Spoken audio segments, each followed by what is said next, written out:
Okay, so the question is that the totalitarian forms that we've seen primarily in the past have been male, but maybe we're seeing something different now.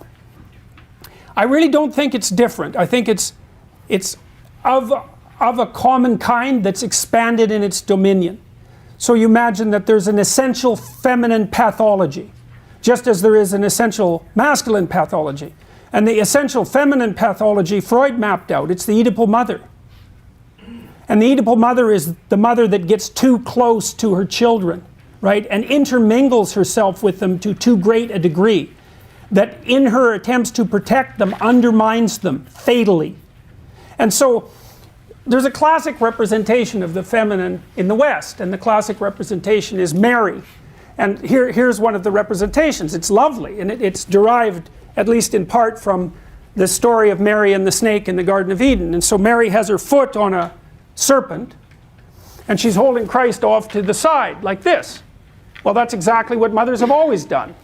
It's a biological portrait of human women, is they hold their infants out of the reach of the terrible serpentine predator. Obviously, that's what we do. Well, that's fine, but adults aren't infants, and neither are children. And if you treat them like they are, you undermine them. You pathologize them. You turn them into old infants. That's an ugly thing. And that's the Freudian nightmare. You know, and this happens in therapy very frequently. I mean, you can be tangled into a terrible relationship with your father. That's often either because he was absent, abusive, or tyrannical, something like that. But the standard pathology with mom is she did everything for you. Well, what's left for you to do? Nothing, including never leaving. Right. And that's the motivation, you know, for the woman who's nothing but protective mother. There's no role outside of nurturant of nurturer of infants. Well, you just keep them infants. They'll never leave. They might kill you one night in your sleep, but they'll never leave. Can you connect that to what we're seeing in terms of identity? Sure, sure. I mean, it's so comical watching the feminists, postmodernists in particular, rattle on about the absence of gender reality and act out the archetypal devouring mother at exactly the same time. For them, the world is divided into predators and infants. And the predators are evil and need to be stopped, and the infants need to be cared for. Well, that's what the mother does. But adults are not infants. And all you do is destroy them when you treat them that way, especially when they're adolescents and just starting to develop. You know, there's a rule that I attempted to abide by when I had small children, and the rule was, don't do anything for your children that they can do themselves. And that's annoying, that rule, because it takes you like 15 seconds to dress a 2-year-old, but if you let the 2-year-old dress himself, it's 15 minutes. Or 20 minutes, or half an hour, you chase them around the house. But if you let them learn to dress themselves, then you don't have to dress them anymore, and they can do it. And you do that with setting the table, and you do that with everything. It's like, no, it's okay, you do that now. Well, I care for you so much, let me do that for you. It's like, I don't care for you at all when I say that.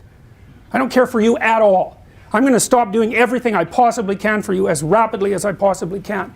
Say, well, that's great, that's how you work in an old age home. Do not do anything for the inhabitants that they can do themselves, because you rob them of the last vestiges of their independence, right? It's what you do when you're a manager. If you're a good manager, you make yourself superfluous by extending autonomy and independence to the people that you manage so that they can take over the whole job. You don't do that by doing everything for people. And you certainly don't do that by dividing the world archetypally and uncritically into predators, those who have more, and victims, infants, those who have nothing, and acting like all you can ever do is protect them. You don't protect, first of all, you can't protect people. You can only make them strong. That's it. You cannot protect them. You can make them strong, and then they can protect themselves. But then they don't need you. Right, and there's the underground pathological element of the devouring mother. It's like, never leave me. Here's the deal. I'll do everything for you. You just never leave. Right. That's sleeping with your mother. Right. That's the Freudian nightmare. Right. You don't invite your child into your bed. Right. You distinguish between them and you. You distinguish between them and your husband. And you facilitate their independence. A part of the reason why it's useful to have a mother and a father is because the mother has to fall insanely in love with the infant or she'd throw it out the window, right? Because they're insanely demanding and they're always right, right? Because the right way to treat an infant, especially before 9 months, is I'll do everything for you and you're always right and your needs take priority over everyone else's, and anybody that threatens you is terrible. Exactly right. But after, once the kid is ambulatory and starting to be independent, that's the wrong attitude. The attitude then is, get the hell on with it.